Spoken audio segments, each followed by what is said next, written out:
Welcome to the Church of Mabus radio show. It's Friday night, 7:07 p.m. Central. Got Jay with us here tonight. Jay's How's it rocking going? it. You doing Joe's gig after this? Yes, I'll be on Joe's show. Politics. News and politics, war in Ukraine, stuff like that. Yeah. Well, tonight's guest, Edward Pandemonium. It's great to have you here, Edward. How are you doing? It's wonderful to be here. Thank you for having me, and I want to thank my friends Marshall and Laura for letting me come and use their equipment to talk to you. And then we got Brian Gerard. He's recommended you, so that's another dude to thank for me and you. He recommended you. Don Webb. Very good. Thank you, Brian. I think I know him through Don Webb and Stephen Flowers. I know he's asking for more Don Webb and Stephen Flowers on the show, so that's I got Don Webb coming, but Stephen Flowers, love the guy, but he hates technology. I swear, he just does not like any kind of tech. He's been on the show before, but I think just because of the StreamYard thing, he ain't coming on. So I don't know. It's just weird. I think he's Amish, but I'm not mad about it. This happens, but. Well, he's going to hate this conversation then as we get into talking about my book, The Agathon Engine, if you all read that during our preparation time. Yes, indeed. And I know you talk about waves. I had some Swedish author on about waves. Are you talking about like waves of energy and that cause consciousness expansion and things like that? No, the fourth wave concept comes from the book, The Third Wave by Alvin Toffler that came out in 1980. He talked about different sociocultural waves that have happened in history. Originally we had hunter-gatherer societies, and what he calls the first wave was settled agriculture and the development of city-states and things like that. And then the second wave was the Industrial Revolution, factories, and the third wave was computerization. And what I propose as being the fourth wave is that all of those technologies and the advances in computerization with artificial intelligence and robotics, nanotechnology, regenerative medicine, all these things, as they not only grow in and of themselves but converge with each other, will result in a civilization in which consciousness itself is the most important resource that we have as a civilization, because it will be the consciousness that runs all of this machinery that does all the heavy lifting and everything for us. And so that's not just ordinary, consciousness and creativity and things like that, but, to tie in more to the kind of things that I guess you guys talk about on this show, untapped potentials of consciousness that we don't have yet as humans fully. And, that with everything else being handled by machinery, that leaves us free to pursue those things much more deeply as a culture, as our primary activity. So what would you consider a wave, though? Is it energy? I mean, what is it? Well, he just called them waves in the sense that they were transformative waves that happened in culture and civilization. You've got cave people, hunter-gatherer societies, things like that.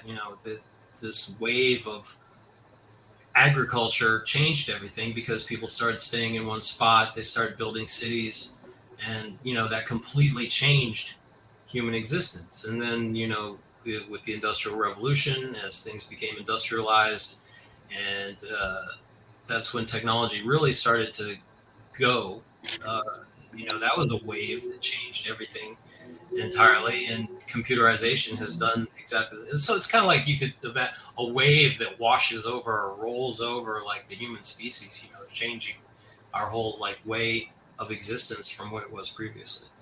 It was Alvin Toffler's idea, and I'm just kind of extending that further.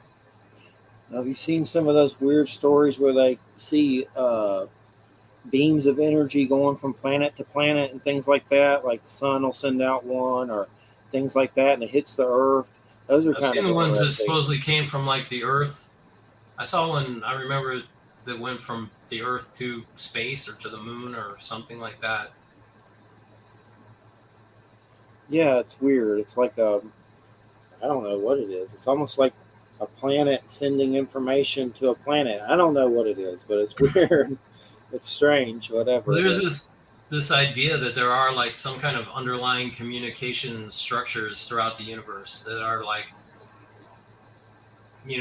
either naturally forming, or some people have said that, if you have an alien civilization that's technology is sufficiently advanced, their technology basically becomes the laws of the universe. So, whichever way you want to look at it, that there are, people talking about these mega structures, that connect seemingly unconnected things in the cosmos.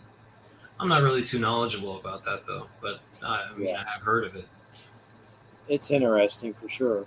I don't know crap about it either, but I've seen little weird space stories, those from space sites and stuff about it. How they're always like detecting weird messages and don't know what they are or whatever. And everybody, of course, thinks it's aliens and all that stuff. But so what started you on your journey of all this? I mean, what was the catalyst? Was it when you were younger? What was the catalyst? The origin story. My origin story. Yes. And Uh, and before that, were you someone besides Edward Pandemonium, and you took on that name? That's like your superhero name. I would say it's definitely my superhero name. Yeah, it's my name was always Edward though. Okay.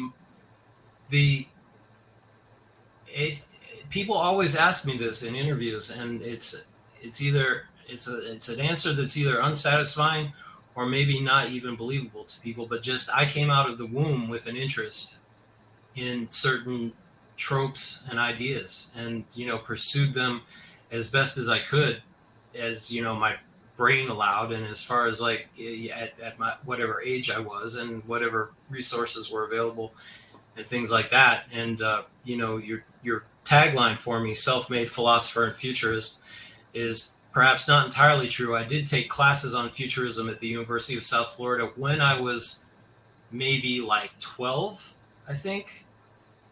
um, they were just enrichment classes. They weren't. I wasn't in college at 12 or anything like that. I'm not saying Yeah. that, but I did take those classes, and of course things were very different back then. That was 40 years ago, and it was all Buckminster Fuller and geodesic domes and this and that. But there's obviously been a lot of change since that time. So I've always just had an interest in how things work, whether that be very mundane things like politics and economics and science and technology on the one hand, or more esoteric and somewhat outre things on the other. And I'm probably more known for that, but this work that I'm doing now with the material that was in the Agathon engine is what I'm really like pursuing publicly right now. What is the House of Life? Well, the House of Life does kind of go back to a esoteric kind of spiritual thing. It's something that we created for the public, and as a kind of halfway thing, because excuse me, a lot of the kind of esoteric things I've studied are not ever going to really be appealing to the average person, and so this is something that's like more accessible. It combines ideas on the spiritual side. Well, okay, let me back up a minute. You have within the transhumanism movement certain religious organizations like Terasem, which is founded by Martine Rothblatt, who created Sirius Radio. It is a transhumanist religion, and you have the Church of Perpetual Life here in Florida, that was created by the people who started the Life Extension Foundation, which was interesting to find out about because that's where I've always gotten a lot of my supplements and things. And I've looked at them, and they're okay as far as they go, but they're not really satisfying as religions, I don't think. So I wanted to take the idea, because they get together and they talk about cryonic suspension and life extension and intelligence expansion and things like this, and that's all well and good. but I feel like there should be some kind of a spiritual development program for someone there, because I think that with the transformation that exists with an idea like transhumanism and so on, you can't really go into that with a human psychology. You have to transform yourself from within first before you can like take on those technologies, because if you do it with the same kind of limitations and defects that people have in ordinary life, I mean, it doesn't work out. So the idea behind the House of Life was that we would take all these ideas of transhumanist becoming and transformation, and we would combine them with a mental discipline and a real spiritual basis like a religion. So there are things in it that are comparable to like the New Thought movement, for example, if you're familiar with that. It's from the early part of the 19th century, late 1800s. It has to do with well, a lot of the like kind of whitewashed things like positive thinking and so on are from the New Thought movement. But if you look at the actual thing, it goes much, much deeper. And Mitch Horowitz, the author Mitch Horowitz, if you're familiar with him, has been doing a lot to revive New Thought. So there are aspects of it that are like that, and those are kind of married to more modern transhumanist ideas and create a sort of third thing through their synthesis. It's very early days for the House of Life yet, so I can't really go into a lot of detail about what we're doing and how that works out, but we do have a Facebook page where I post mostly technology news, sometimes more spiritual things. As it grows, it'll take off. I'm not sure where we'll really end up. It's only a very small group of people, just a handful of people right now that are even involved in it to any degree. We do have a set of 9 tenets that I sent to you. If you wanted to talk about those, that would be fine. But it's still very much in gestation. But hopefully, I've explained the gist of it enough to be of benefit.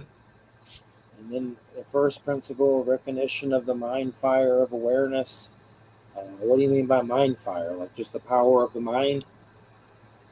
Yes, I talk about the mind fire also in the Agathon engine. It's kind of a poetic term. Consciousness is often, described as fire or light. I know that when I was a boy, I won our county spelling bee in the 6th grade, and they gave me a trophy. And at the top of the trophy was a lamp, like Aladdin's lamp. And I think that's a symbol that's used a lot in schools and so on. And it's the same idea of fire, light, and of course the brain itself is highly electrical, just in a very, mundane expression. So it seems like a good metaphor. Yeah. So who were some of your influences growing up, author-wise or teacher-wise? You said Mitch Horowitz. I've heard of him, but I'd have to do some digging to see what he did. I've heard of Mitch Horowitz before. Yeah, well, no, Mitch, I only came across a couple of years ago, a few years back.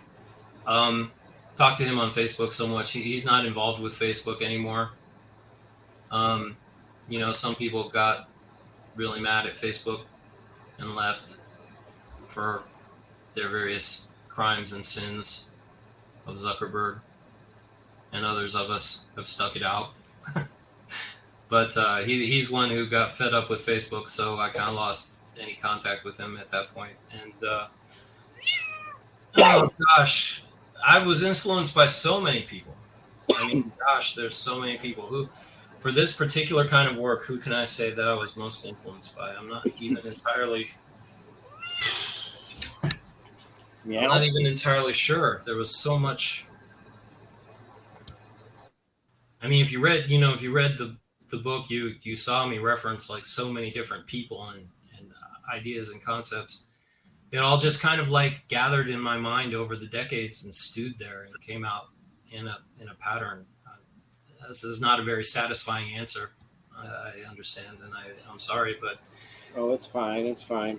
no one person is kind of like jumping out at me right now. I can say that Peter Diamandis is somebody that everybody should be looking at. He's written a number of books.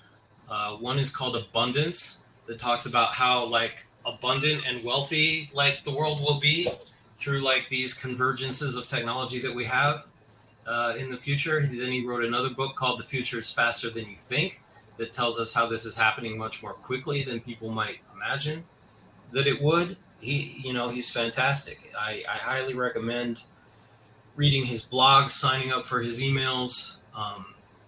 He runs Singularity Hub at Singularity University. He founded the X Prize, which basically opened the door for private space travel. Fantastic guy.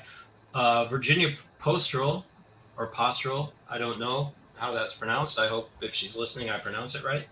Wrote a book called The Future and Its Enemies, where she talks about dynamism versus stasis in terms of like political and economic thinking. Some people want to either have like a reversion to like the past, some kind of past ideal, or to kind of very heavily managed technocratic future.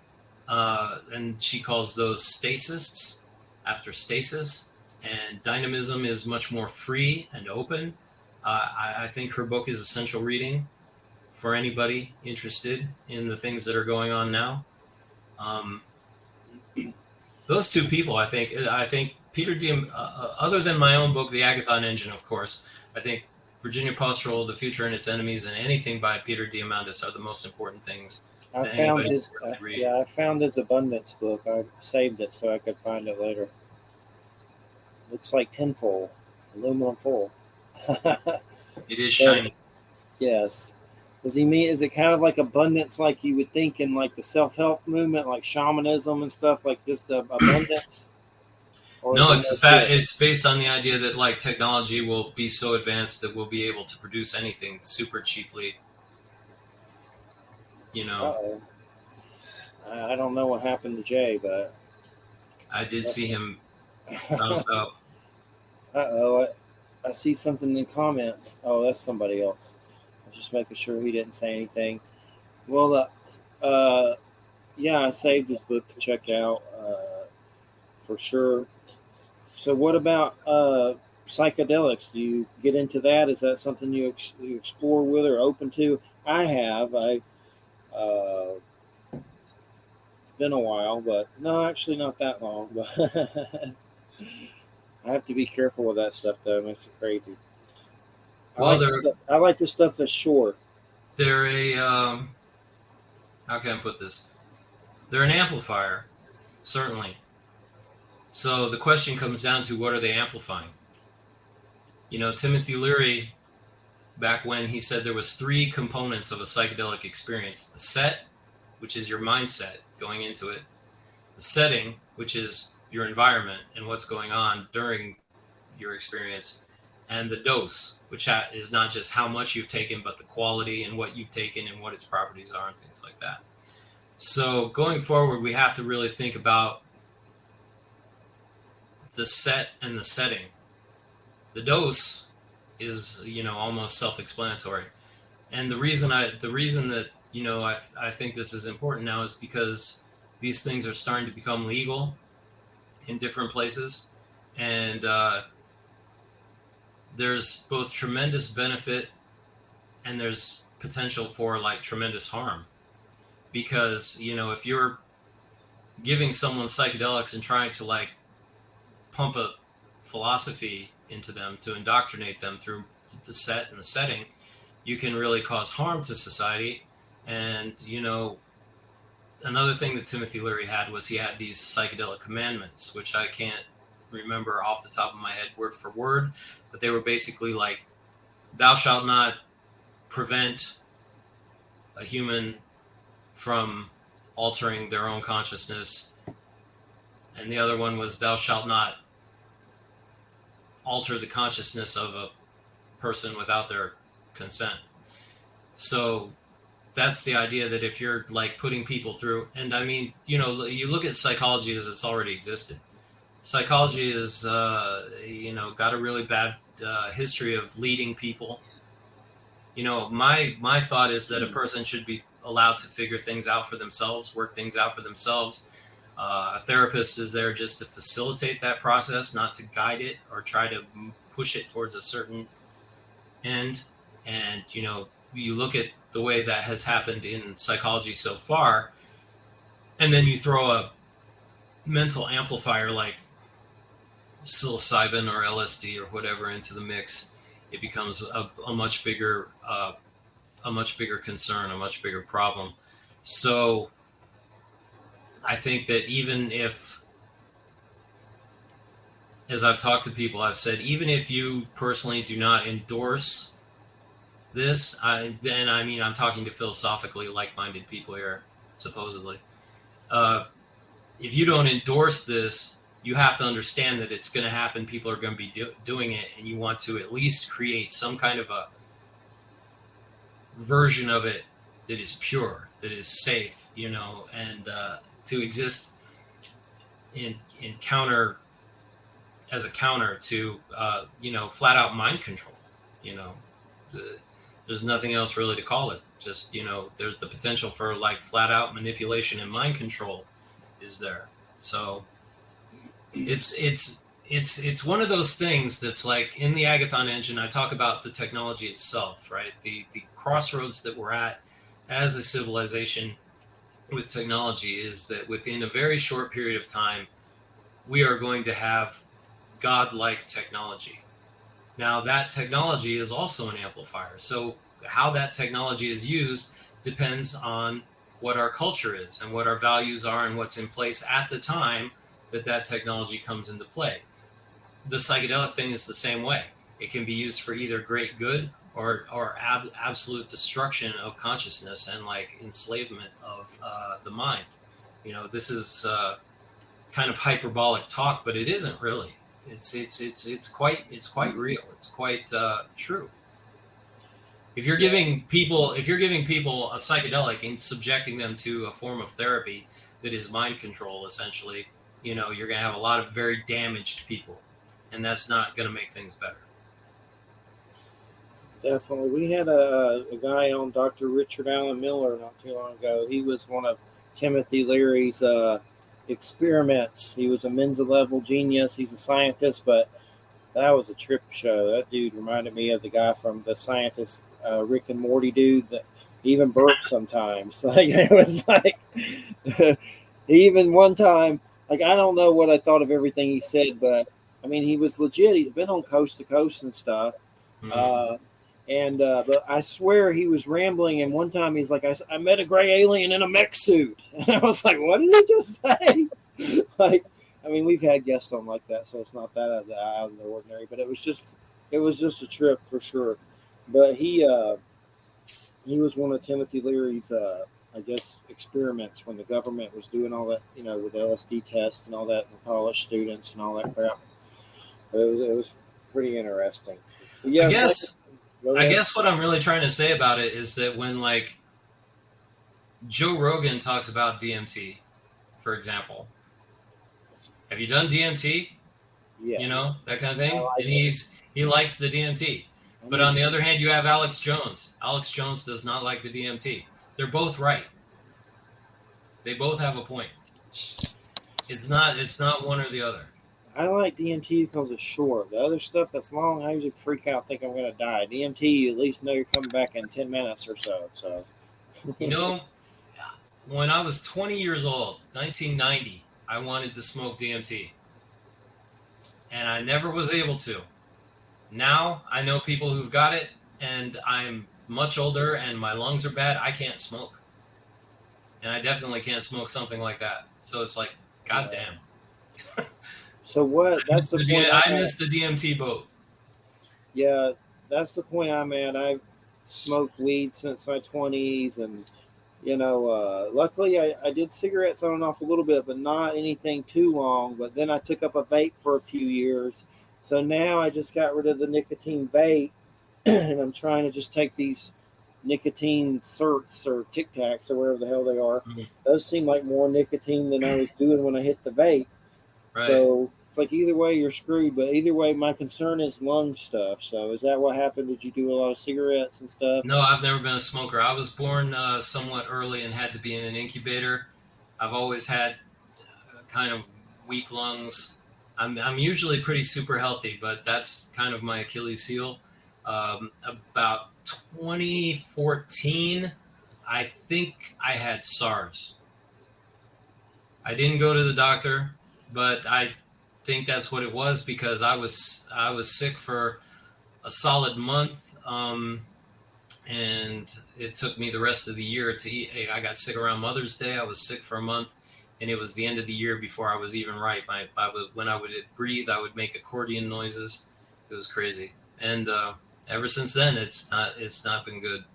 I mean, I'm fine, but there's no way I could like smoke DMT Yeah.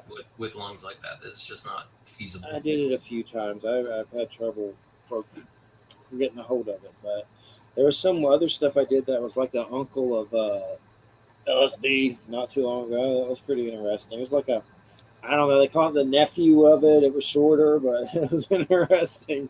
Right. But and then my concern is, of course, with these weed vapes, who knows what that crap's doing to you too. So it's like you better just doing tinctures or something, or edibles or something. Tinctures don't seem to freak me out as much as edibles for some reason. If you do the right.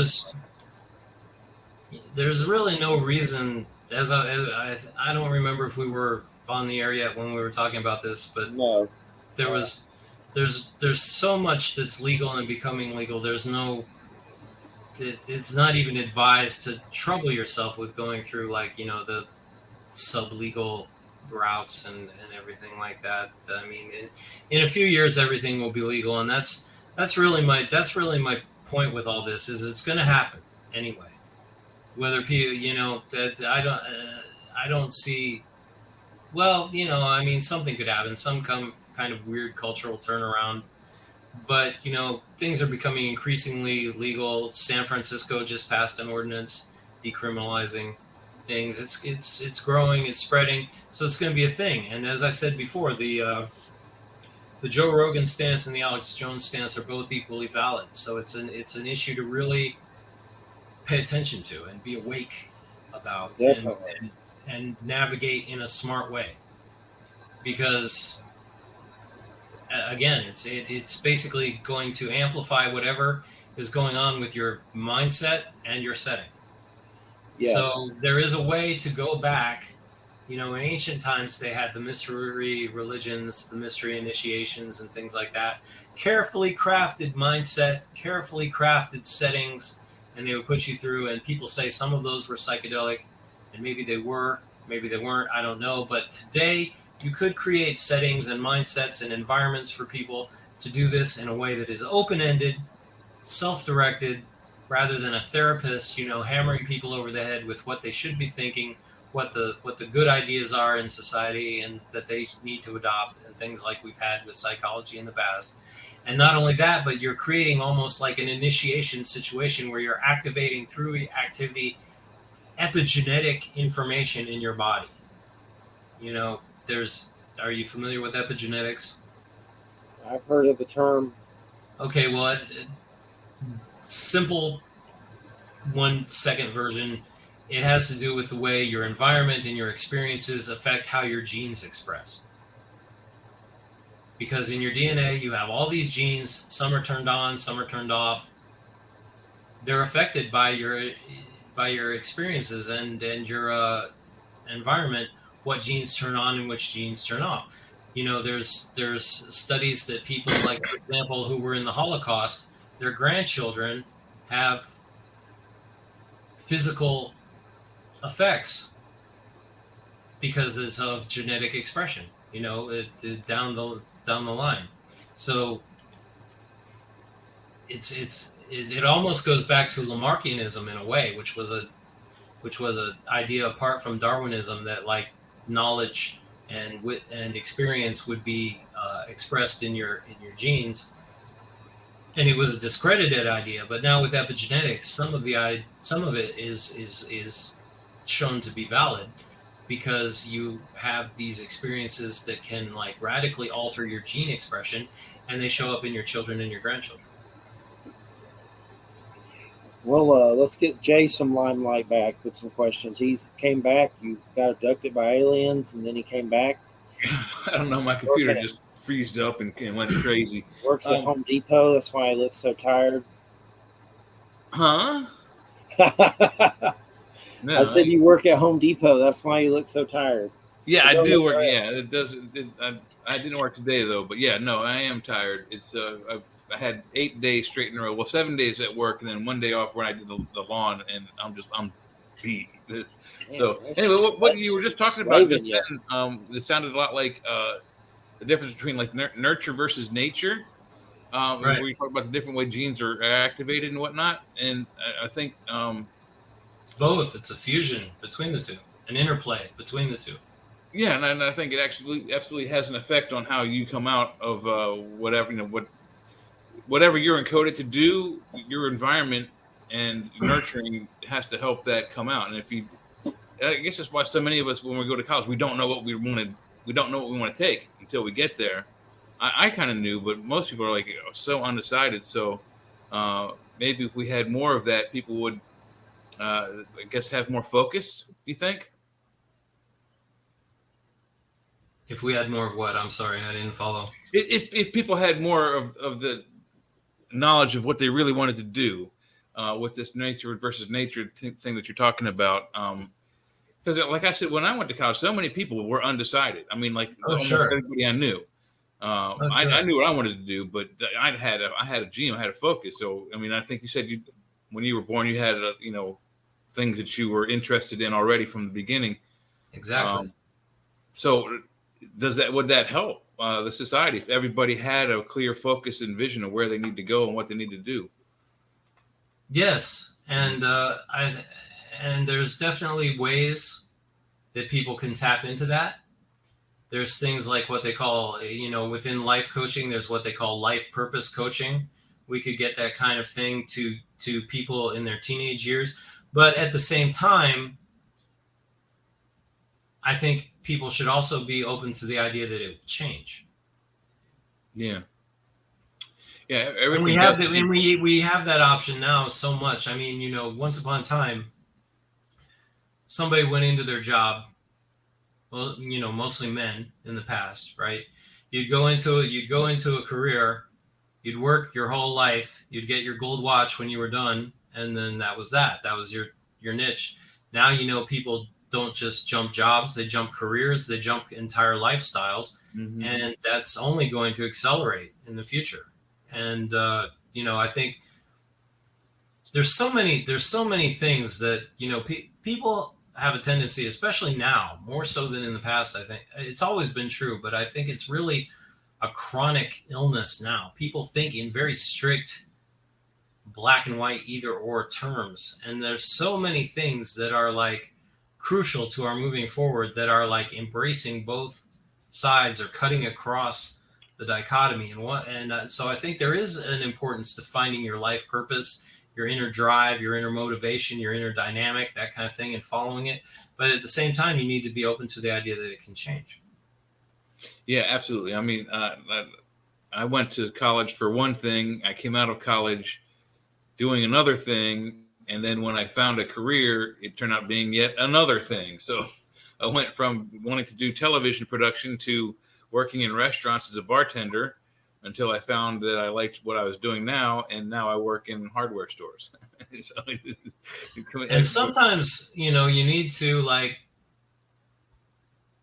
wander through like a lot of different things, and then you come out with a synthesis. That's certainly what I did, in my work. I started out somewhat overwhelmed because there were so many things.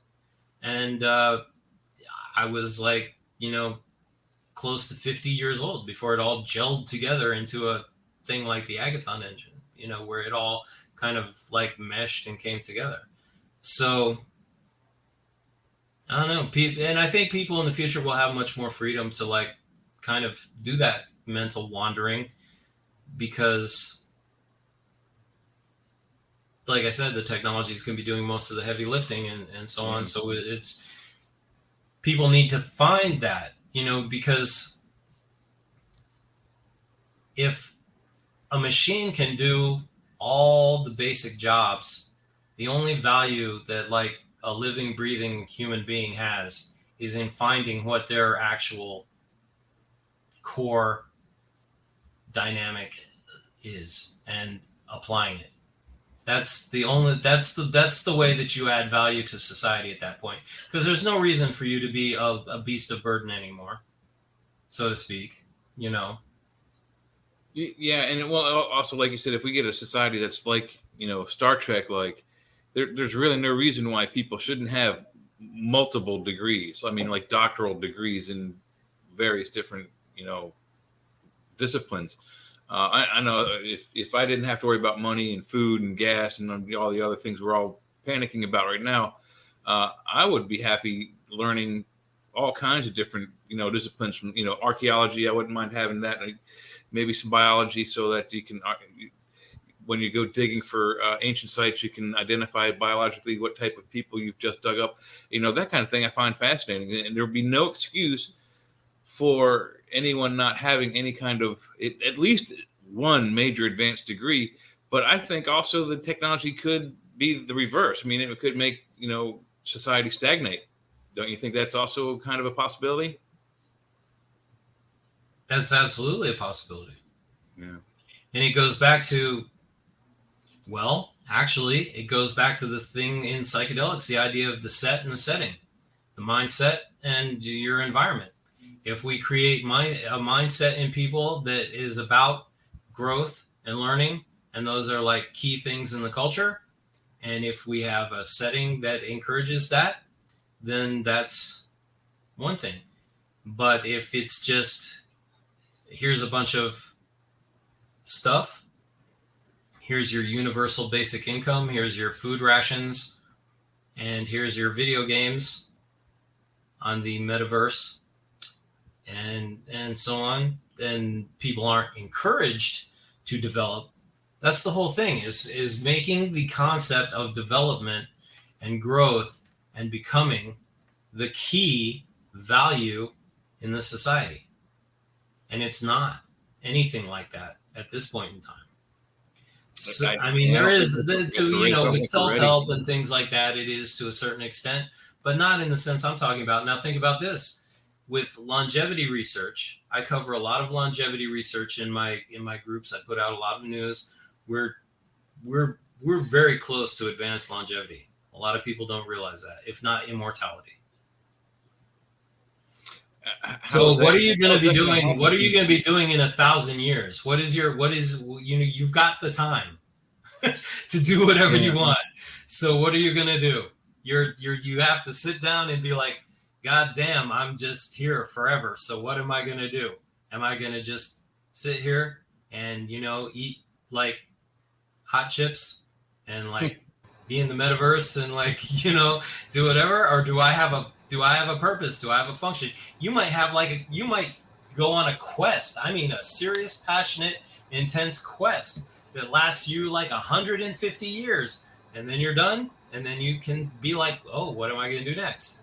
You see what I mean? It's that same idea of, you have a passion, you have a dynamic, but then you're also open to changing. It's like, to go back to Timothy Leary, he had a formula for the future.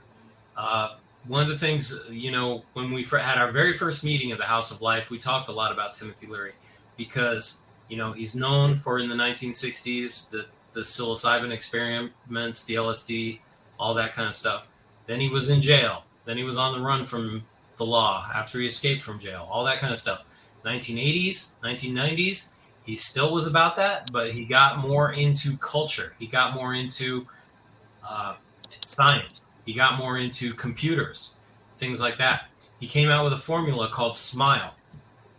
Space migration, intelligence increase, and life extension.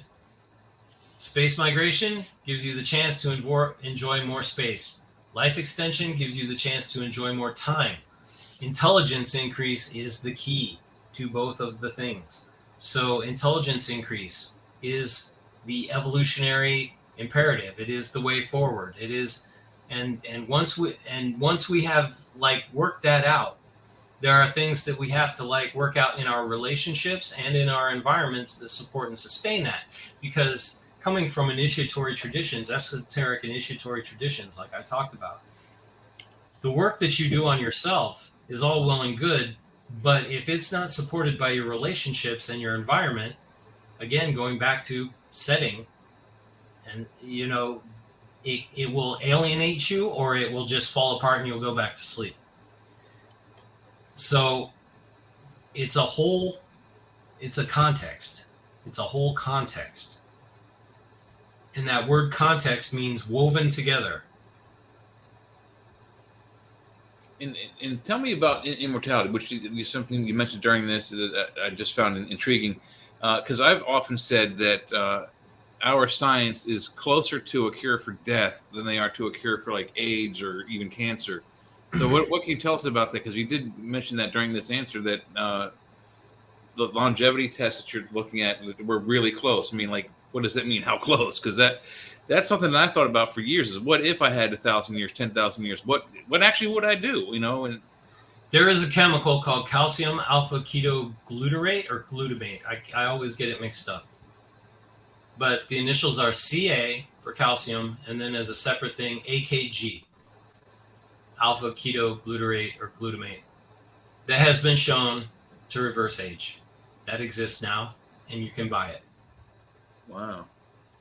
And this is like over-the-counter kind of a thing. Yes.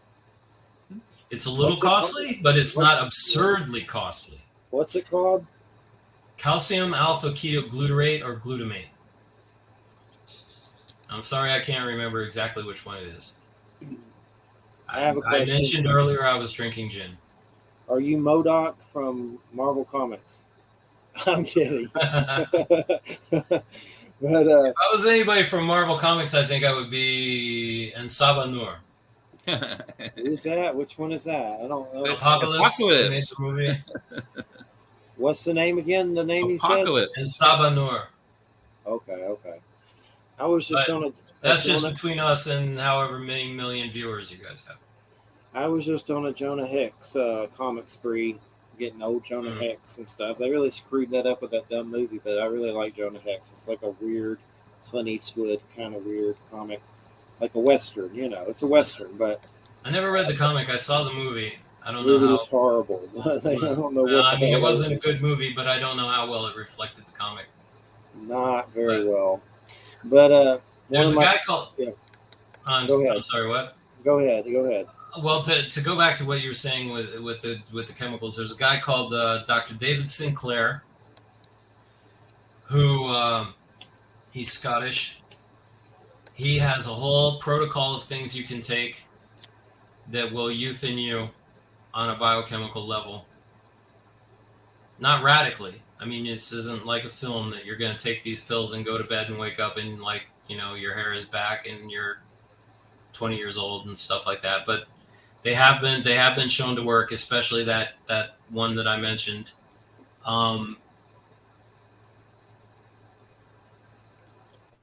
They're, as I say, they're costly, but they're not super costly.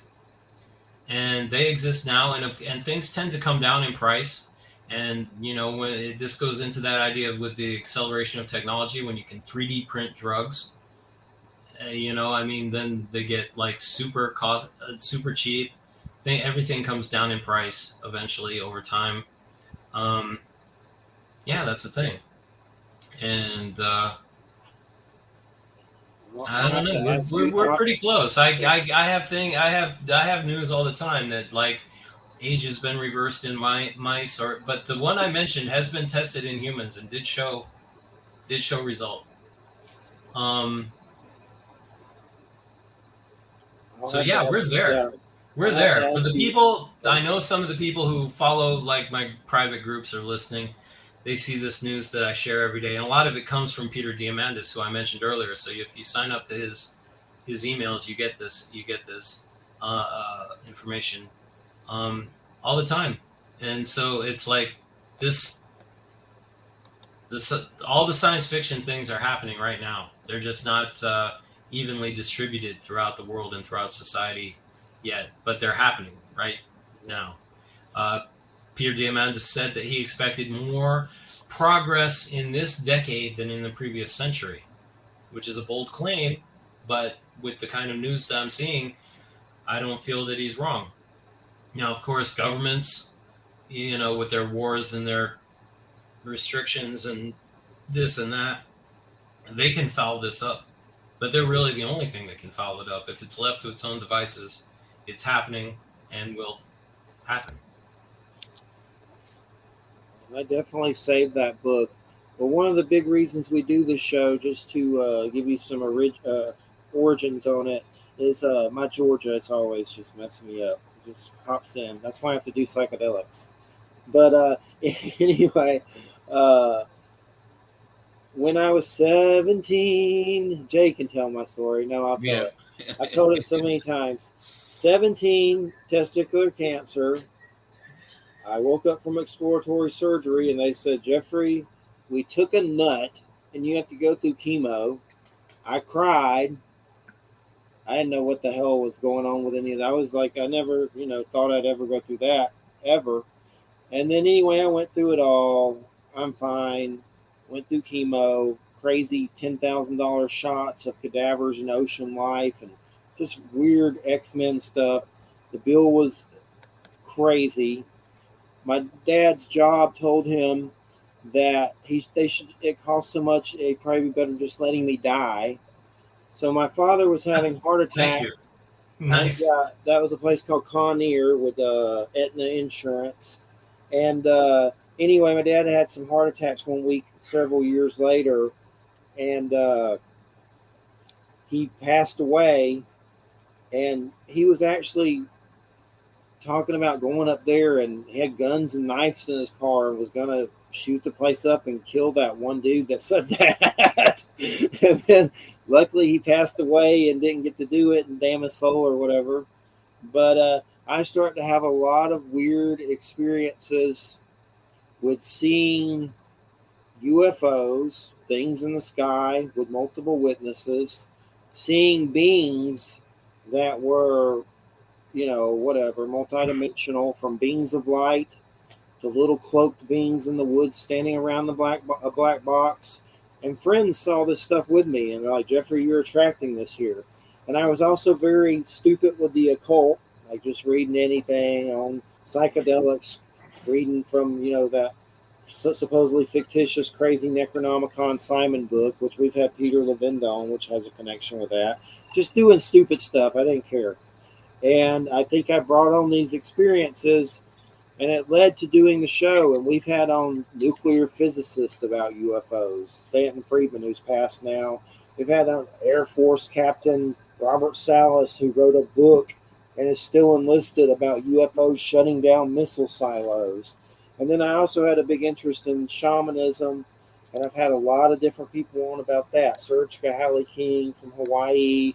I've had Norse, Evelyn Riesdyke, and all kinds of different people. But basically, it's been about exploring consciousness.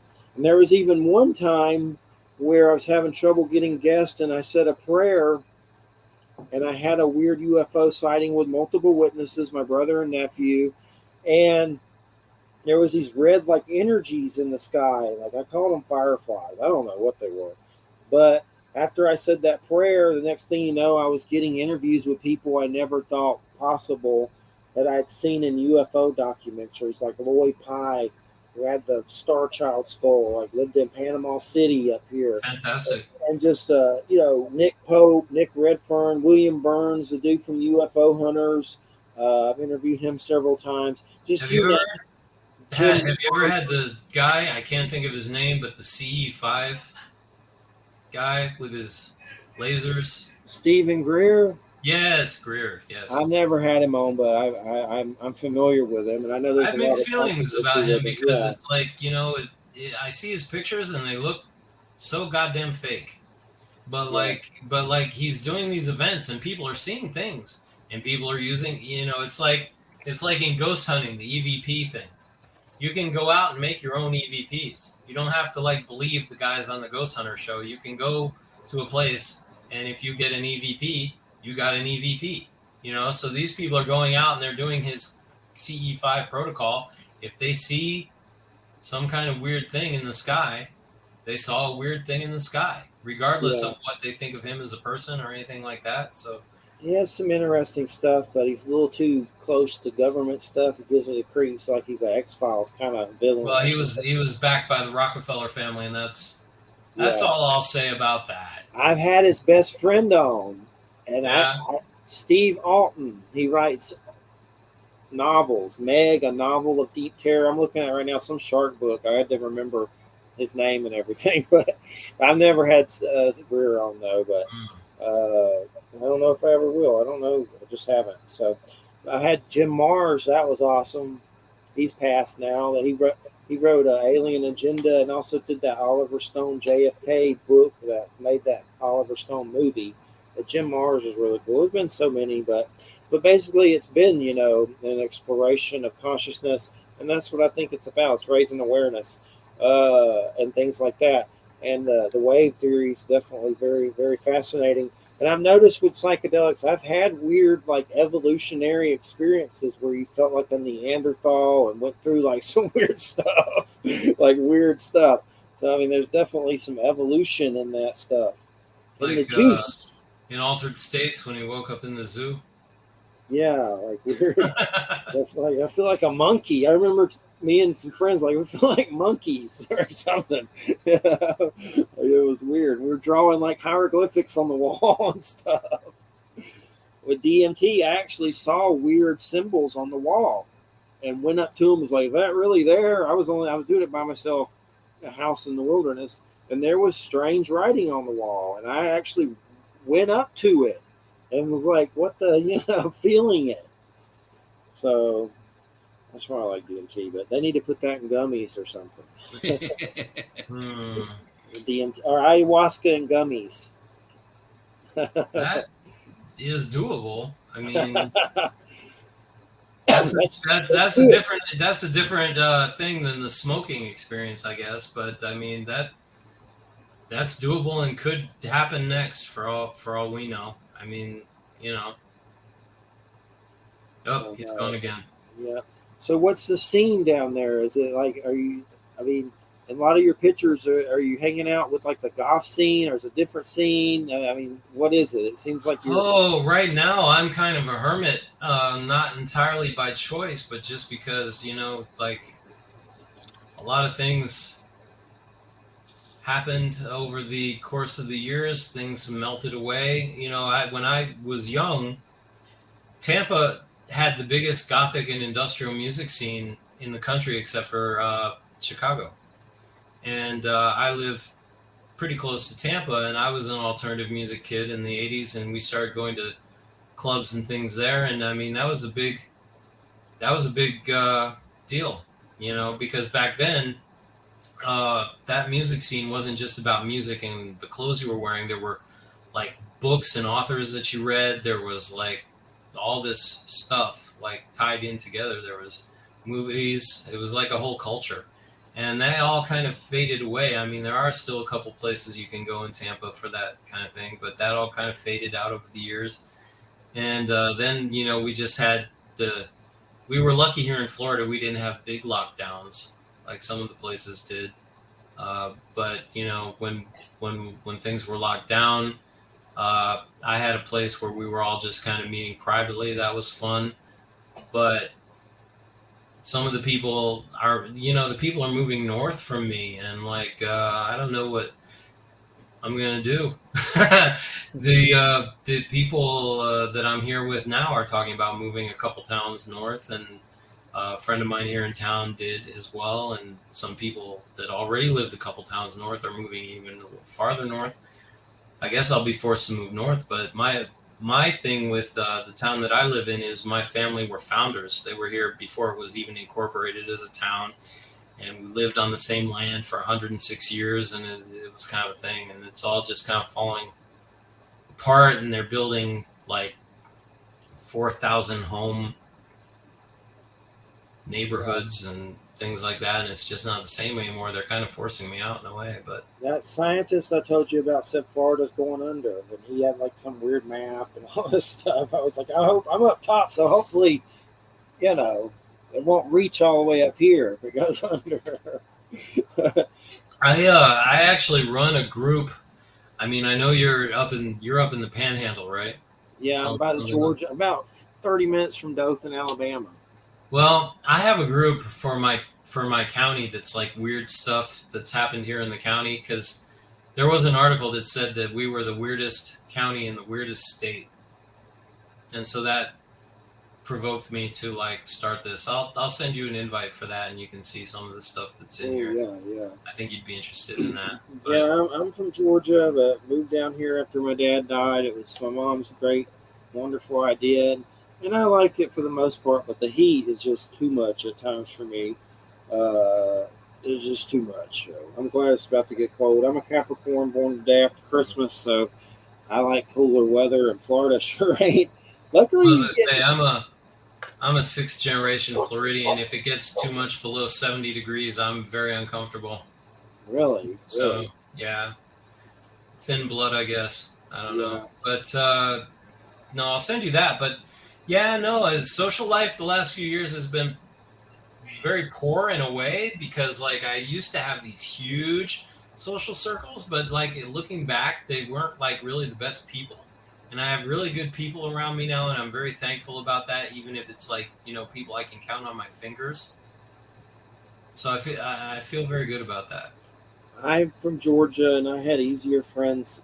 I had the easier time making social circles and friends there. Here, something, nothing. Like I have a fiance, and sometimes I wonder if she even likes me.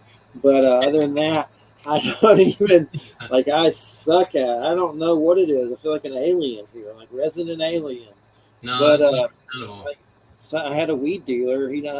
But I got the medicinal, so he went away. But he was going back to what I was saying before. As a teenager, my town was much smaller, and I was like the first Gothic kid in my town, like in the 1980s. So it was a difficulty, but it blossomed into this whole huge thing. So now I'm doing these other things, and I hope that'll blossom into a whole huge thing too for this next stage in my life. Well, I mean, it's definitely fascinating, and you're definitely come across as very intelligent. And you should you have wrote a book, but have you gotten it published, or you should definitely move in that direction? The book I gave you? Yeah, that's actually published on Amazon, right? Yeah, that's published. Yeah. Okay. No, I've had several books published. That one is different from all the others, though. Cool. How can people find that on Amazon so I can direct them? Edward Pandemonium, right? I wrote that under the name Fourth Wave Initiative because I want to start a nonprofit, and in 2025 we're going to redo that book, update it, because things are changing so fast, and I may not be the only author. So that's the reason that I did it that way. I have a number of books under my name, Edward Pandemonium, that people can find that are, but they're different than that. But at the same time, they're probably things that would be of more interest to the listeners of your show because they come from my past. See, when I first started putting these ideas out there, I came from kind of an occult background, and that's what I was writing about, and that was a way to express the ideas. And it gradually, over time, it was taking things from the spiritual and the abstract into the concrete and the mundane.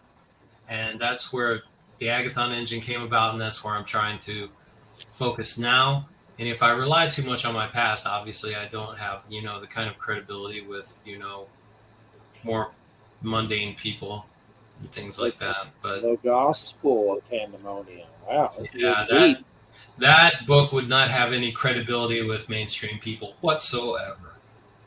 that was my last book on that kind of like occult topic, and it is pretty spicy. So cool. Well, we've had Temple of Set on Don Webb many times.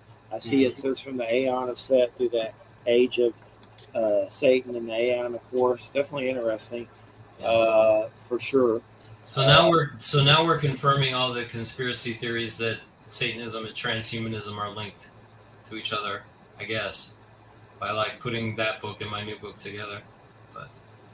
And definitely fascinating. You can go to Edward Pandemonium and see his books. And then how do they go to the other one, Fourth Wave Initiative? That's what it's written as. The book is called The Agathon Engine. All they have to do is look for it on Amazon. Spell Agathon for those out there that need spelling. Agathon. Okay.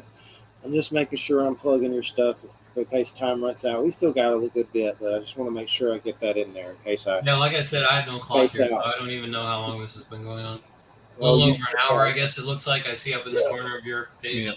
We got We're at about the halfway mark. 47 minutes or something. So, have you personally had a lot of spiritual experiences or paranormal? Has there been like weird things that happen? Like My whole life has been weird. I wouldn't even know really where to start. any UFO stuff? I have not had UFOs, and I'll tell you something. This may come as a shock, but I was not interested in UFOs for a long, long time, which seems like something that it would be a natural thing for me. See, when I was I don't know how old you guys are. 47. Okay, well, I'm 52. So as a kid in the 70s, right, everything on TV was Bigfoot, UFOs, Stonehenge, ghosts, right? Yes. That was it. Hell That was yeah. a big fad pop culture like deal. So but UFOs, I just was like, it's interesting from a science fiction point of view, but I just never got into it. Then much more recently, I got into the idea that like UFOs are just kind of like the modern version of like the fairies and like other like paranormal things, and that there's a wider phenomenon that goes beyond the idea of like aliens and nuts and bolts spaceships and things like that. And I've become quite interested in that, and but that's fairly recent. Yeah, there's I've seen some fairy stuff that's related to UFOs. Very similar phenomenon. I personally have not seen any UFOs. I'm a little jealous of your experiences. I've had so many crazy things happen, but they're not like where people talk about like they saw a ghost or they saw a demon or they saw a UFO or that kind of thing. That's just largely like just bizarre concatenations of super synchronicity and coincidence that like are impossible to even explain and things like that. Now, my mother, before I was born, had poltergeist experiences and things like that.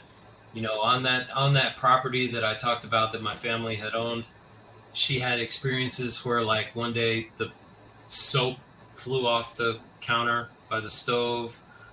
She came home one day, and I don't know why they would do this, but I guess a thing in the circa 1960 was that they would roll wet blouses up in towels so they wouldn't wrinkle, maybe, or something. I don't know. She had a lot of those on a table, and she came back and they were all gone, all her favorite blouses. And then she came back one day, and on the table, this was when she was older and she was in college and came home from school. She said there was like symbols on the table drawn in like dirt or something, dust or yeah. And I kind of believe this sort of thing because number one, my mother is someone who would like not want to be involved in anything like this, and number two, she was talking about these experiences long before like they were things that were in films, that would be in somebody's imagination, a girl's imagination, that kind of thing. And then she talked about like a dark presence in her bedroom one night, things like that. So she had experiences like that, and frankly, I'm a little jealous because I haven't I haven't necessarily had experiences like that. I've had a lot of weird experiences, but they were in context of like my work and things like that. Just bizarre. I've never like seen a full on like entity or anything like that. I've had like experiences that maybe were like entity related, like telepathically, but so I'm a little jealous of people because I've been involved in this for a really long time, and I feel like I deserve that kind of thing. So yeah, but Jay saw Bigfoot once. We don't want him to. Did you? I'll tell it briefly. He saw it looking in a window, and they saw it. I've never even seen a Bigfoot. What do you think about Bigfoot? Do you think Bigfoot is just like an animal, like an ape, or do you think Bigfoot is some kind of interdimensional dude? I don't think it's interdimensional. It didn't display any of that kind of behavior. There is a possibility that there's a book called the Blue Planet Project book that has a list of some like 160, 180 different alien species that have and or are still visiting the Earth. And one of those species is kind of like a Bigfoot, Chewbacca, Wookiee kind of thing that uses technology. So there may be some people mistaking their Bigfoot experience for an alien-looking Bigfoot experience, but the one I saw, it was human. It was as close to being human. It was closer to human than any chimpanzee or ape we have on record. And the chimpanzee is like the closest thing to us. So they're like 99.99% right dead on. So to maybe us. you would call it more like a Neanderthal kind of looking. Human. It looked 100% human. Except for the fact that it was like 13 feet tall and covered in 90% full of hair, but it was without question a human face. You couldn't fake that. That's wild. I think there's something weird to them. I don't know exactly what, but if you look up Ron Moorhead, which is like a top level Bigfoot dude that's been around town, he has a book called Quantum Bigfoot, and he gets into quantum physics and Bigfoot and bending light, and there's something there. I don't know exactly what, but there's something weird for sure. I have a book on Bigfoot filled with interviews with people from Bigfoot field. Well, of course, in Florida, we have what they call the skunk ape. Yeah, same thing. And when I looked up a long time ago on the Bigfoot website, there were 2 sightings in a little place called Elfers. It's really so adjacent to the town that I live in that it might as well, be the town. But see, here in Florida, there's an issue where we have like a lot of tourist attractions, and apes have escaped. And there are like wild monkeys and wild apes in Florida now. And sometimes I feel like some of the things they're describing are that, because I mean, obviously, as I said, coming from like, being interested in this stuff as a child, I have a belief, that kind of thing. But I'm also like trying to discount like any kind of like mundane explanations. A lot of people don't understand like chimpanzees, for example. When they're older, their faces turn totally black. They're not like the chimpanzees that you see. They have the pale faces as children and stuff like that. So I mean, like a wild chimpanzee would obviously look like a Bigfoot to somebody, and we have that here. So you have to kind of take that thing into consideration. I don't know. It's like I say, I wasn't interested in it for a long time, but now it does interest me, because we obviously live on a very small, like we perceive a very small sliver of what's going on. I don't remember which Carlos Castaneda book it was, but Don Juan took Carlos Castaneda to a valley, and he had a table set up, with like, I don't know, dishes, teacups, whatever and stuff. And he was like, okay, Carlos, this little setup we have here is the reality that we normally perceive. And the real reality is this. And he held out his arms, and it was like the big wild valley, around them in the mountain and so on. That's real. That's true. That metaphor is not entirely a metaphor. That's the way it is. Definitely. I like I'm always looking for those experiences, though. Have you ever seen that guy that's frozen stiffs, has a hearse ice cream truck in Tampa, sells ice cream out of a hearse? Yes, Frozen Stiffs. I've had him on. It was a good show. Oh, he was Tony was on your show. Yeah, sure was. Tony was one of my best friends in high school. He lived with me for a couple weeks when like he was fighting with his grandparents. Awesome. That's crazy. That gave me goosebumps. Yeah. I saw my fiance saw it and shared it, and then I said, I'm going to write this guy and get him on. It'd be weird. And I said I was the first Gothic person in my town, but he was a close second. Awesome. That's cool. I know he's into music and stuff. We talked about a lot of music and stuff like He that. moved. I haven't really been in contact with him in a long time. He moved to Atlanta for a long time. He came And I know back. it. Huh? Yeah, I'm pretty sure he came back. Yeah. Yeah. A lot of see. There used to be when I talked about the clubs in Tampa and so on. There used to be a club called Masquerade, and they opened one in Atlanta. And I've been to Atlanta. a lot of people moved up to Atlanta. He did. He was one of them. He was there for a long time. He very recently came back. I have not been in contact with him except on Facebook since that time, and even that only a little bit. But yeah, we were quite tight when we were in high school. And as I say, there was a time period he was fighting with his grandparents, and he didn't have a place to be. So he was at my house for a couple weeks, and then he went back to his grandparents. So yeah, I know him. I thought Masquerade shut down and they moved it or something happened to it. Up there. I used to hang out with Little Five all the time.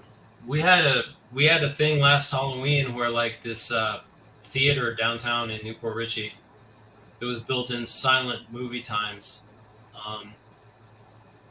did the Rocky Horror Picture Show, which to me was huge. It's like I'm not as into the Rocky Horror Picture Show as I was as a teenager, but like just the fact that that I used to go to Tampa in the 80s for the Rocky Horror Picture Show, and now it had come back to my town where I was given a hard time for going to the Rocky Horror Picture Show, that kind of thing.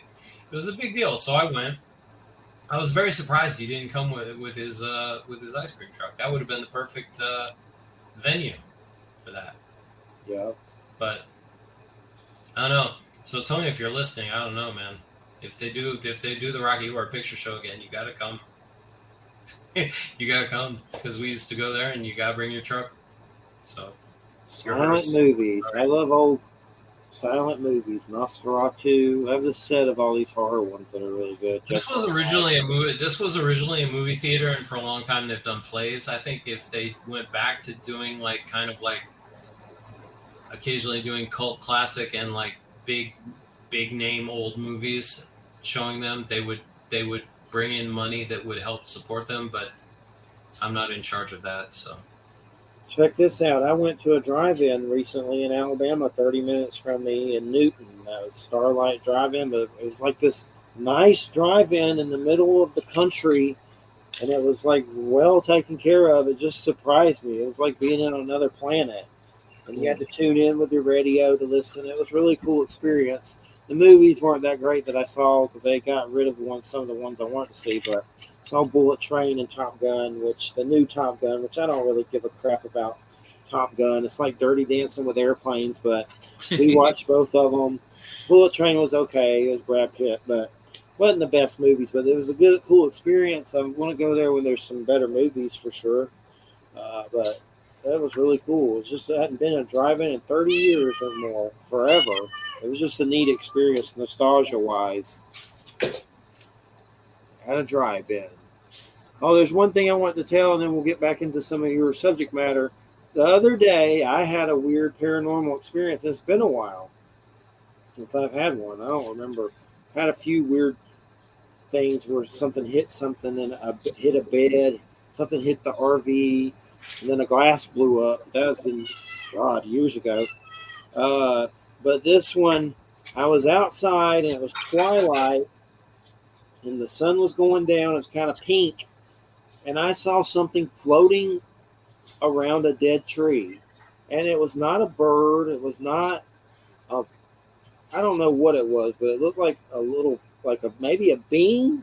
I don't know what the hell it was, but at first I thought it was because I had looked at the light in the porch, and it made an effect like it does when it messes with your eyes. But then I adjusted everything to make sure. No, it was a weird little black thing just floating around the top of a dead tree, and it, for some reason, it made me think of those creepy little hooded beings I saw a long time ago. I don't know what it was. I don't think it wasn't a kite, wasn't a drone.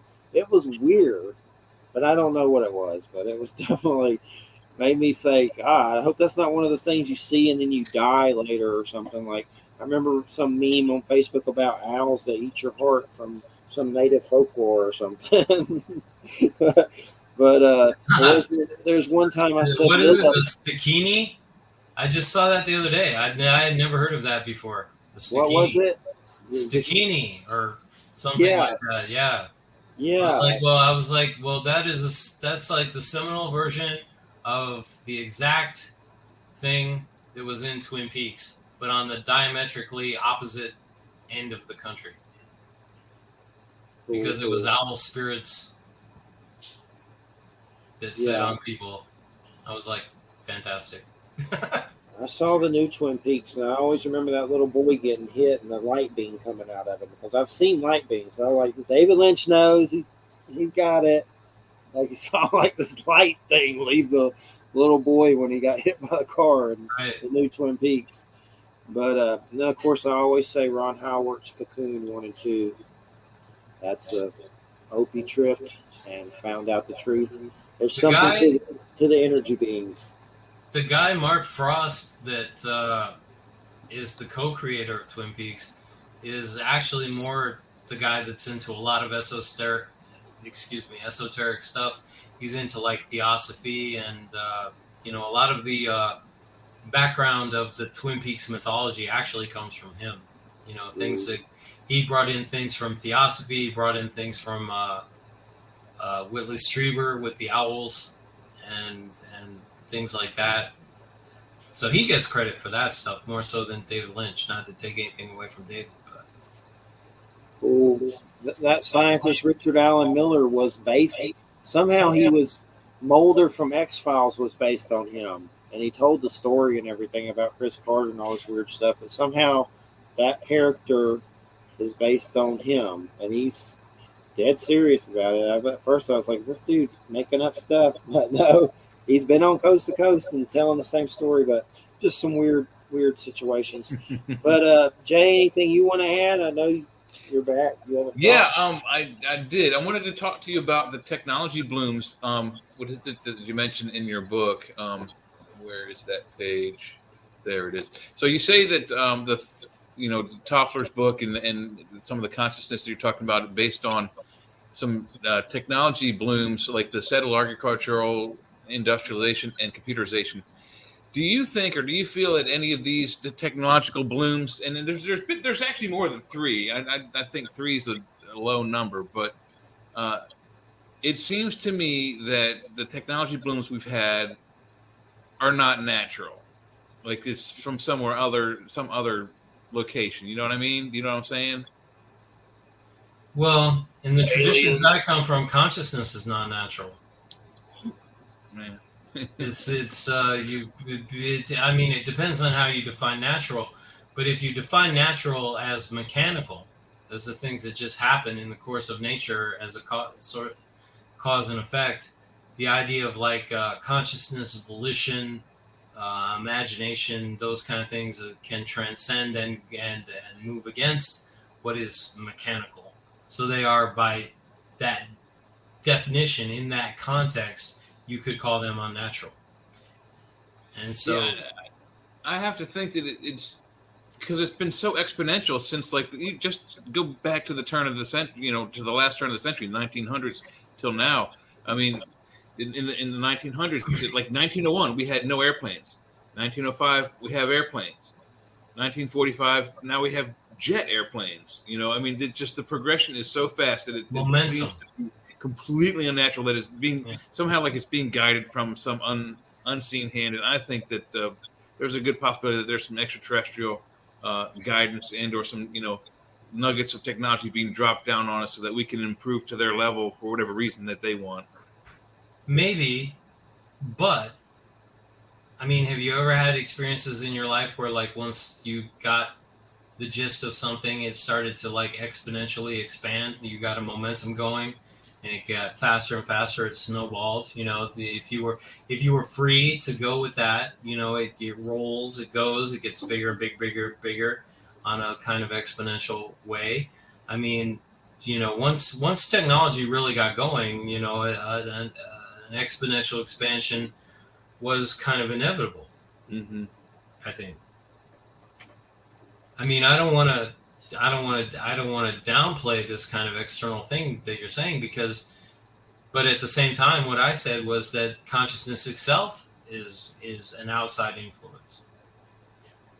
And once consciousness becomes more conscious and like has the freedom to like work and do those kind of things, in the Middle Ages and what have you, there wasn't like a lot of this goes back to Virginia Pastoral and the Freedom in its or the Future and Its Enemies book. Mm-hmm.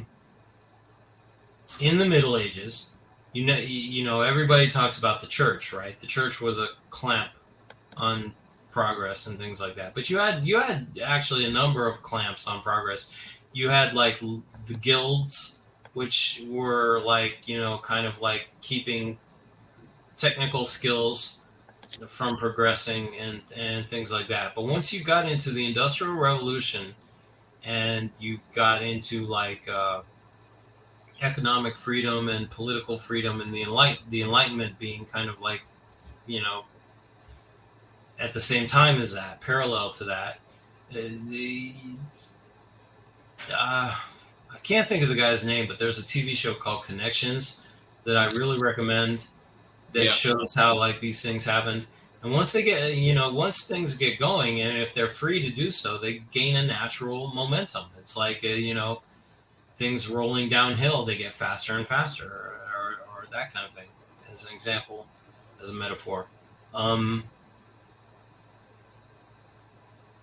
But as I say, consciousness, I feel, is unnatural in a way. And like, if we go back to what I said earlier about not being into UFOs and so on until I was presented with an idea of them being a larger idea than just nuts and bolts spaceships and things, consciousness plays into that. And it's like, there's a whole other world over there. Mm-hmm. Somewhere, somehow, there's a world of consciousness, and there's a world of material expression, and things start in consciousness and they gain momentum, and if they don't have any kind of like resistance or block, then that momentum goes and goes and goes, and as it goes, it becomes exponentially faster, and these things happen. So I mean, that's not to go against the idea of what you're saying, but it's a larger context in which that occurs. Yeah, I tend to agree with you on almost all of that. The problem, I think, is that we may have both different philosophies. I just feel that the speed of the technology as it's speeding up, it's quickly outgrowing our emotional control and understanding of it. You know what I mean? It's like, it absolutely is. Almost to the point where we're too young to have what we now have. Yeah. And when you listen to this again, earlier we talked about the idea of like transforming human consciousness in a way to be able to cope and manage. That was, you may have been off the show at that time. I don't remember, but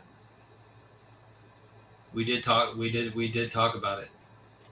Yeah, I know it's been when my computer crashed. I don't know what happened, and just all kinds of pages opened up. I couldn't hear anything, and all of a sudden I'm like, all right, I've been. But that does go full circle to the fact when I said ordinary Joe Blow on the street cannot be like outfitted with like godlike technology because he has a lot of human shit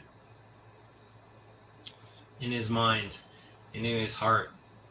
There needs to be a transformation of the inner person that goes along with the transformation of the outer person, which is something that I addressed earlier. That's why like right now, and I talked about this in the book, I'm working with people that are teachers, that are psychologists, things like that. Hopefully, I mean, we don't have a lot of time. I don't know how it's going to work out, but like, if we can get something going within this decade, it is a race, as I talked about in the book. No, you're absolutely right. You ever got into Jeffrey Mishlove any? Is that name ring a bell? That's a good one. Jeffrey Mishlove. You know what's funny is Jeffrey Mishlove, I have a videotape of him interviewing Robert Anton Wilson that was given to me, that somebody had, and it got into my hands somehow. from like a long time ago. I mean, like the 80s or the early 90s. And it's a really weird, awkward video. And I didn't like think much of Mishlove because of that interview. Because he's just saying stuff and he's laughing like inappropriately, and Robert Anton Wilson is just looking at him strangely and stuff. It's a really super awkward video. So I put him out of my mind for a long time, but I've watched stuff that he had recently to do with like his videos on like the PK Man and like Yeah, that's Skinwalker weird. That Ranch PK and Man stuff like stuff's that. pretty weird. And I was like, well, you know, that guy, he's still here. He's doing good stuff. I was, you know. He's got a good book, Roots of Consciousness. I've interviewed him, but it's been so long, I don't even remember when. But that PK Man's pretty fascinating. That's a weird It story. really is. Sure. Yeah. Like, I'd have to look it up again, but basically a dude that says he causes earthquakes or something. Like, it was weird. He could control storms and lightning and things like that. I have that book. From what I understand. I haven't. Mishlove wrote a book about the PK Man that I've meant to read, but I haven't gotten to it yet because I just have so much stuff that I have to read. Same here. I have it here somewhere. But that was the idea, and it was like apparently he was in. I did read the PK Man, and I can't think of his name. The PK Man, yeah, the guy's actual name. But he wrote a book on how to talk to aliens. It was like so. It was. I mean, that was the title of it, like how to talk to aliens or something like that. I'll have to check And it I did out. read that, and like it was basically to imagine these two cricket or locust-like aliens and a visual, like a TV screen or a computer monitor or something, and there was a symbol with a lightning bolt and I a found red it. disc that you were supposed to imagine and things like that. Telepathic interaction with these. He said, visualize these things and it will hook you up to telepathic interaction with the aliens and stuff like that. And I didn't really pursue it, but like, How to contact the space people. Is that what it's called? Yeah, Yeah. it looks like a Timothy Beckley book, but I don't think it is. UFO Man. Timothy Beckley, oh my, like Inner Light Publications. Oh, I Yeah, I've interviewed him. Oh, man. He passed away not too long ago. Did he? Yeah, he sure Did he? did. But he's a trip. He used to send me boxes of books. But the one, I mean, I liked him, but there was something kind of creepy about him. But anyway, he was one of those people you interview and you can't get a word in. It's like, will you just shut up for a second so I can like ask a question? He's like, "Arr!" But that's only other than that. He passed away. But yeah, I looked up that book. I saved the cover to look that up later. That's pretty fascinating. How to contact space people. But yeah, the PK Man and like the Skinwalker Ranch stuff. I watched that and I was like, this is good stuff. It is interesting. So I changed my mind about Jeffrey Mishlove, but I still haven't watched a lot of his stuff. But you know, I watched the Skinwalker Ranch show.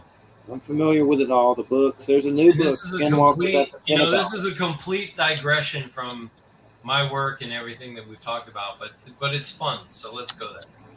There's a new book, Skinwalkers at the Pentagon, that supposedly The it's guy, a sequel.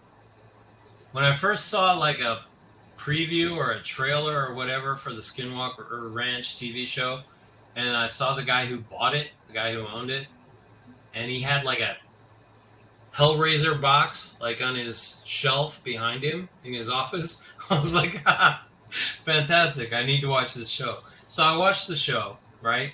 And they did the thing where they had the Tesla coils, the big Tesla coils. That was one episode. Then they did the thing where they did the recording from like the rabbi or whatever. Yeah. And they did all these different things and they got like different results. And I was like, all of these things are components of a single ritual by Anton LaVey called the Elektrischen Vorspiele, the Electrical Preludes. And I was like, if they did like all of them together, like if they did the Tesla coils and the recording, but if they used, say, for example, the recording of Aleister Crowley doing the Enochian calls instead of the rabbi, and they did all these things together, holy moly, what could they do? But, you know, they haven't asked me to be a consultant. Their computer's called Satan. That was always kind of weird. Computer there at Skinwalker Ranch. Oh, I didn't know that. Yeah, they named it Satan. There's also a sequel to that book. There's a book, The Hunt for the Skinwalker by George Knapp and Colin Kelleher or something. But it's a real good book. But there's a sequel that just came out to that book called Skinwalkers at the Pentagon, and it's about all kinds of crap. But anyway, one of the stories is some military that went out there had phenomenon follow them home, and they felt like their children were in danger or something. I haven't read the book yet. They called that hitchhikers. Yeah, they had some situations like that. People who are in that, not just that situation, but UFO situations or whatever. Hitchhikers follow them home. They have weird experiences ranging from poltergeist phenomena to whatever. Yeah. So I know you use the term source in your book. Do you mean the creator, God, or the source of all of life, the sun? What do you mean by source? Well, I just mean source. That's the easiest way to put it. Because, when you talk about God and this and that, those words have a lot of baggage. So if you just use a word like source that's very direct, very basic, it conveys the idea directly. Yes, definitely does. Because the source. If you, everybody has that source if they close their eyes and then they open their eyes and the world is back and, it's there, in the center of your head where you're perceiving everything from, to give some reference to my background, the source point, of everything. And for each individual, that's right there, the way I just described it. Where it is in the universe, or holographically, or anything like that, it ultimately comes down to the same thing. So. Yeah, and I think the sun is a manifestation of that source. So definitely. A metaphor, certainly. Yeah. Going back to Plato, talking about the sun as a symbol of the good, of the source, which goes back to what I wrote in the Agathon engine. I took the word Agathon from Greek mythology, not mythology, Greek philosophy. The word means good, the good with a capital G, the ultimate good. And of course, you're familiar with Plato's cave, that idea. Plato, the idea you get out of the cave, you get into the sunlight. The sun is the symbol of the good, the metaphor for the good, the radiant source point, but not the sun, the literal sun. I mean, that's for the common people, right? In religion, sun worship and stuff like that. But esoterically, people understand it. The sun is, and in the Mithraic religion, the hypercosmic sun, you have Mithras and Sol meeting each other, shaking hands, having a meal together. Mithras is the hypercosmic sun, the sun that is not the solar sun, that is the central, philosophical, agathonic sun. I mean, I don't know. Maybe I'm like riffing in a place you guys are not following right now, but like I've had experiences with the sun that were extraordinary, where I can close my eyes and let the white light fill my body, and I've gone into a house and seen entities, and it's almost like the sun gives you some kind of gift of seeing it. I've been at a gym before, which I haven't been there in a long time, but I let the white light fill my body. I looked in the gym afterwards, and everybody had a pink orb over them. And I've had a scrying situation on a lake with the sun that was showing weird things. And I know we've had Micah Dank on, but I know there's a lot of old paintings where they show like Jesus, and then there's always the sun, or those kind of pictures like that. So there's something to it. I think the sun's a big dude. The idea. It's the dude. The idea that we have of a symbol today is that a symbol is kind of a fake or metaphoric representation of something. But a real symbol is like the thing, the actual thing, but then also a representation. So, I mean, like, perhaps when you go to sleep tonight, imagine the sun. The sun is obviously a big deal. I mean, it's certainly within the cosmos a force, So you can imagine, because things are holographically connected, You can imagine yourself in the center of the sun, or you can imagine the sun in the center of you, in your heart. You could go back and forth, alternate those things. Do it for a while and see how you feel. Yeah, there's something to it for sure. Besides the burning the hell out of you thing that I don't like about it, but I Yes. don't try to curse at it or anything. Yeah. Of course, in daily life, I'm not a fan. I mentioned being the first Gothic person in my town. I'm not a fan. I don't really go out there in it, but yeah. Even though I live in Florida, I'm not a beach person. Yeah, I went through. People thought I was gothic a lot, and after chemo, I came back and I was very pale, and I got called vampire and Satanist because I was bald and pale and wore a trench coat. But now I'm just kind of like, I don't know what the hell happened to me. I feel like my redneck's trying to catch up with me from Georgia or something. I don't know what the hell's happening. But Jay, anything you want to ask? We got a little bit. These are weird times, man. Like I talk about being the first Gothic person in my town. And in those days, the rednecks were the enemies. Now I feel like we're more on the same side. It's amazing how things shift around from one decade to the next, isn't it? It's different times. Yeah, absolutely. Crazy. Yeah, I don't have anything on my notes here that's jumping out a question for me right now at the minute. He's going to talk about Dungeons and Dragons or Star Trek. No, and I don't think I have so. no We're writing background most of the whole in show, but we've gone over all of them so far. I think we've got it all. Well, did we talk about archaeofuturism? Archaeofuturism. Yeah, that's an important thing for me to talk about. But There's a guy who wrote about archaeofuturism, and like he was apparently like I don't know, a kind of European right wing guy, and he had kind of a racial philosophy about it. And that's not the way that I mean it at all. What I talk about in archaeofuturism is a way of like redressing an imbalance that exists in our culture where we are cut off from our past, we're cut off from like things, but we're having these godlike technologies I've talked about like come in. So I look to very stabilizing social things from the very ancient past, and I look for like very sci-fi, far future things, and I try to meld them together. The guy who wrote that book, I can't think of his name. You'll be able to find it very easily if you like look it up. Isn't it? He wrote a book called Archaeofuturism. He wrote a book called Archaeofuturism 2.0. He talks about like in the future people living in very high-tech cities.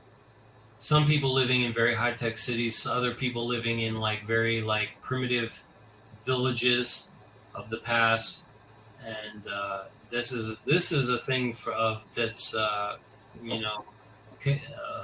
part of the Great Reset that we hear about nowadays, which is a whole can of worms that we haven't opened yet. And if we did, we'd probably be here for another 3 hours. But my idea of it is to take cultural traditions from the past that provide stability to human life and to use them as grounding forces for transhuman and post-human life through the kind of like advanced technology that we're coming into today, and which I talked about earlier, the things that are like complete science fiction things today that are coming into reality today but are not fully diversified and fused out into society yet. Guillaume Fay was the author of that archaeofuturism book that you mentioned. Okay. And just looked it up. Yeah, for example, I'll give you a very easy example for people to understand, because the MCU, the Marvel Cinematic Universe movies, are very popular right now. The Asgardian planet, Asgard, and Wakanda, those are traditional societies that have advanced godlike technology. That is the example of archaeofuturism that I talk about. Yeah, when I kind of read that in the pre-show notes, I kind of just pictured like an Native American Indian with a big feather headdress and like the blaster rifle from Aliens, the pulse rifles they had. It's kind of what vision went through my head. It's like modern and future kind of blends together, like you say.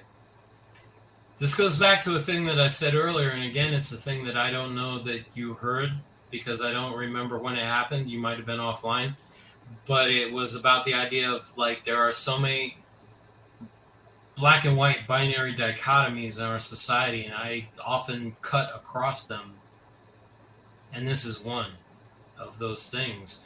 It doesn't. There's an idea that like there's a trajectory, a linear trajectory of time, the future, and like this is the past, this is the future. And I was like, no, we can take things from we can take whatever we want. We can take things from the past that we like, we can take things from the future that we like, and we can integrate them together in a much more holistic, society than what we have now. It's not an idea of just going from this to this, it doesn't have to be that way. I would much prefer to like take very stabilizing forces from the past, whether it be in my ancestry, either like Norse culture or Roman culture, and but with also the benefits, the best parts of that and the best parts of what we're coming into, because both have flaws, and both have good parts, but as conscious beings, we can pick and choose. We're not on a train track. It's not like a one line road from here to there. We can pick and choose what we want. It's an artistic project. We can pick and choose what we want and collage it together the way that we want, and we need to do that because there are lessons from the past that are important, and there are things that are emerging now as far as like technology and like our future as a culture and as post-human beings and things that are important. They're not mutually exclusive. Yeah, no, I agree. And I was kind of, with that description, with that explanation a little bit further, I get more of a vision like, like Leave It to Beaver, that's like the innocence in the family of the 50s, what the connectivity of today, where, almost everything is instant. Like if something explodes in China, you hear about it over here within minutes. Imagine if we had the family values of the 50s today with today's connectivity. I don't think we'd have, something going on in Ukraine versus Russia right now. I don't think there'd be Have any you seen strife. In earlier books, and I mean, this is going into like my occult work that I don't necessarily want to talk about that much right now, but like I talked about ancestor veneration, which is a huge thing around the world. It's valuable for everybody. Obviously, there were things with our ancestors that we don't want, but ancestor veneration still has value. There's a meme that goes around on Facebook with the like fish that first walked on land, right? Yeah. And the person is like, "Oh, ancestor, give me your wisdom." And the fish thing is like, it says makes vague flopping noises, that kind of thing. And it's a joke, right? But I mean, but that fish can tell you some very basic things. It's like survive. The fish will tell you survive, breed, take care of support your group. Very, very basic things like that. Like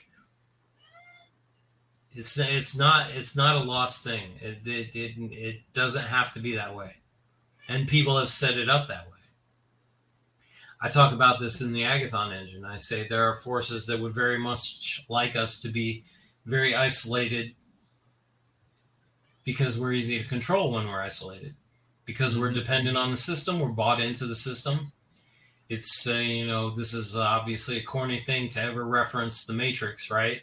But going back to like, the scene from the Matrix, these people are all bought into the system. They're all potentially your enemy, right? Right, yeah. People are all bought into the system. Don't be bought into the system. It doesn't have to be one way or the other. And that's so much the thinking right now. It's like if you go back to that fish, He's a fish.